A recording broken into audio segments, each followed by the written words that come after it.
Welcome Internet. Today we're going to be talking about the imposter syndrome and a psychoanalytic perspective on this phenomena. So this topic was requested by a subscriber and I'm very happy to oblige. So imposter syndrome, also called imposter phenomena or phenomenon, is this idea that a person, regardless of their achievement, feels subjectively, meaning in their mind's eye, as a fraud. They feel that regardless of what they've achieved or how they achieved it, that they are undeserving of what they have. Often they feel that anyone could have achieved that through sheer luck or through just meeting the right people, or just going along the ride. That they have, in a way, put no real effort into what has been done, or that the effort was minimal, and that the true people that have achieved what they seek, or what they have achieved, will call them out as imposters, as plagiarists, and so on and so forth. So there are two elements in this syndrome. There is the fact that objectively, they have achieved things correctly. They've gone the right path, they've done what needed to be done, and they have had some level of success. But on a mental level, they feel that that success isn't warranted or deserved.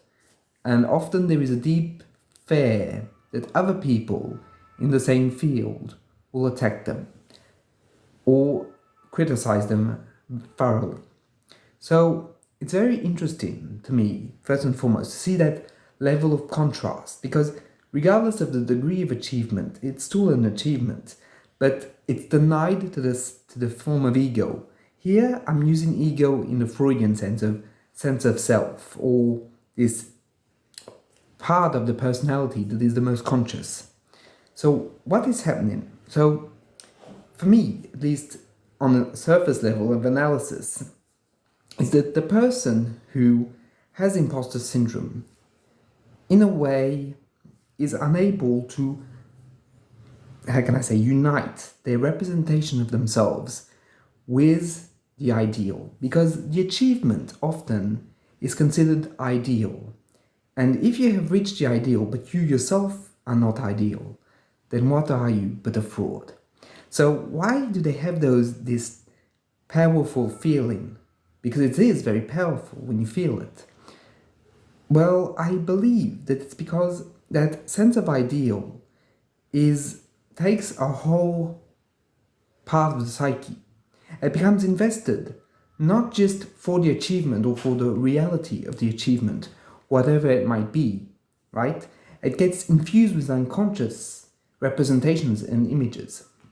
And at the very core, it creates an ideal ego that's unachievable, something that is absolute. And because the person will never become perfect, even though they reach the achievement, then what happens is that it sparks the ideal ego's wrath, because the ego tried to become it, and that is unforgivable.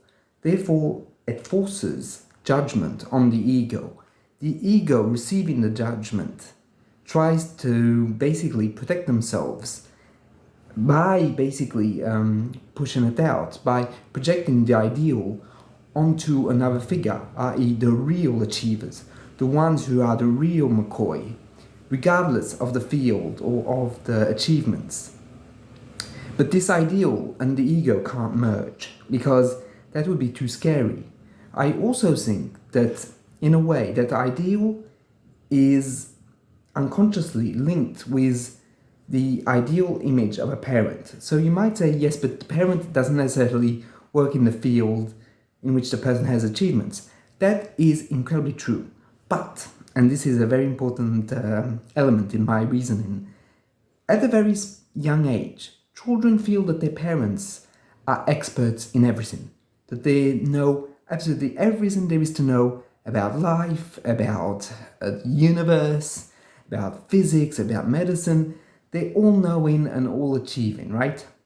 So that fantasy, you might think, dies out, and consciously it does, but unconsciously it remains.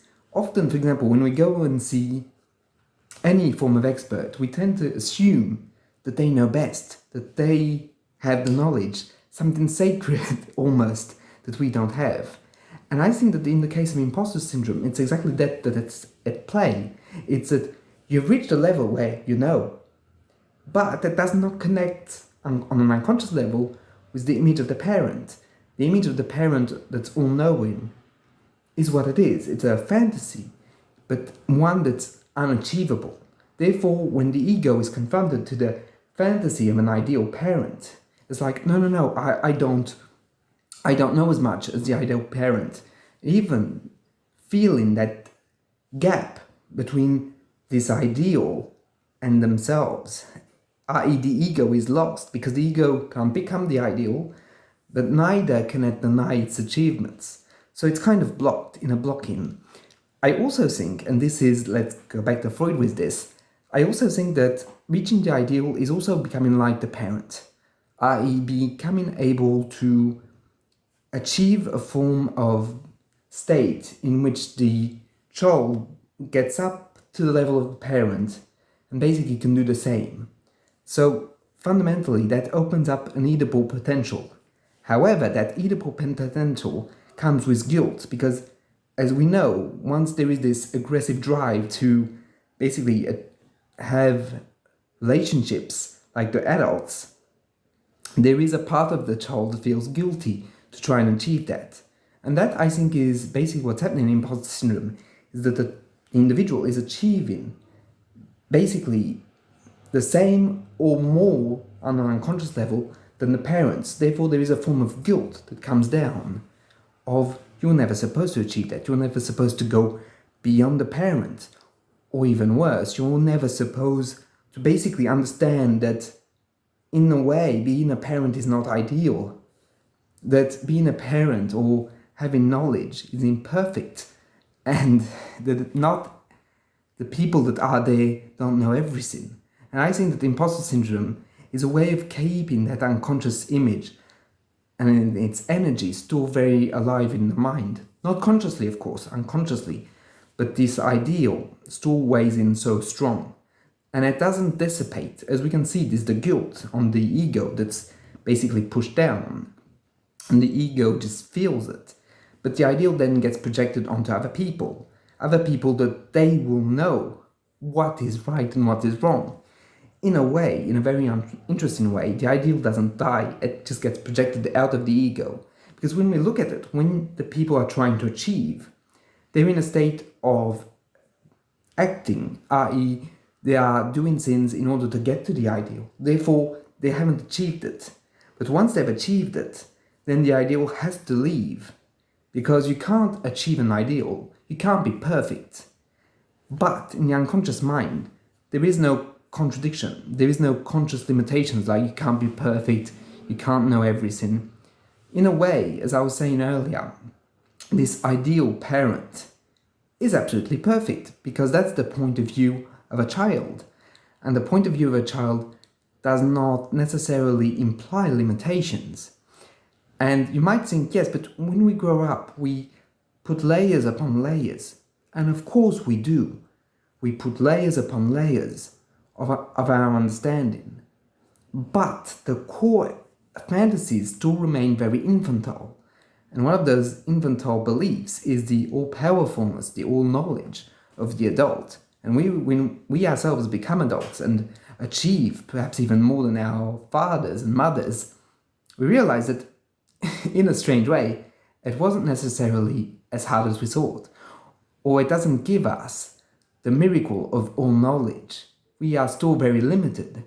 And therefore, that feeling of limit that we feel is a way to present a form of ego limitations, which in of itself cannot become the ideal. Therefore, imposter syndrome is the fundamental gap between the ideal and the ego, between what we fantasize others to be or have been, and what we are and what we cannot become. And I think that that makes it very strong. It also incorporates the feeling of guilt, because how dare the ego think that they could ever become the ideal? Therefore, the ideal, in a way, separates from the ego. Where it should emerge, it just pushes it further, because they're not meant to fuse.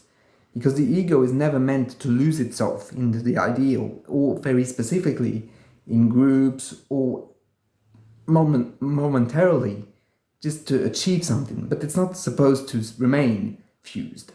So there are one exception to the imposter syndrome, is that often people with very intense form of narcissism won't feel that, because if we look at Kohut and his fairy, they have already virtually merged with this ideal parent image. So therefore there's no imposter syndrome, because they deserve it, because they're already binded with the parent. But when there is a separate structure, i.e. when there's a separate ego of the ideal, well then basically rekindling that merging is forbidden, a bit like the Oedipus complex. One does not unite with their parents, one does not unite with the ideal. Therefore, everything has to remain separate. And the imposter syndrome is an unconscious defense against a fundamental urge to reunite with the ideal and to basically become the all-knowledgeful parent. And basically, that's how I conceive of it, and that's what my psychoanalytic perspective on it would be.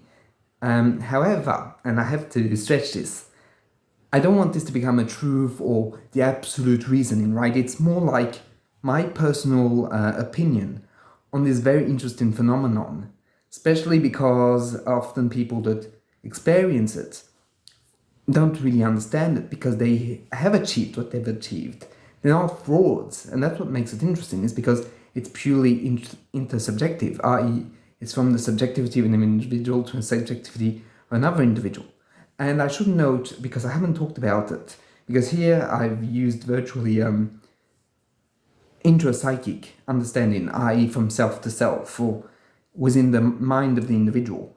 But in cases, for example, of belittlement, if the parent has always belittled the child, the ideal might have been positioned far too high, and any attempt to try and reach it provokes the ire of the parent that does not want to be destituted.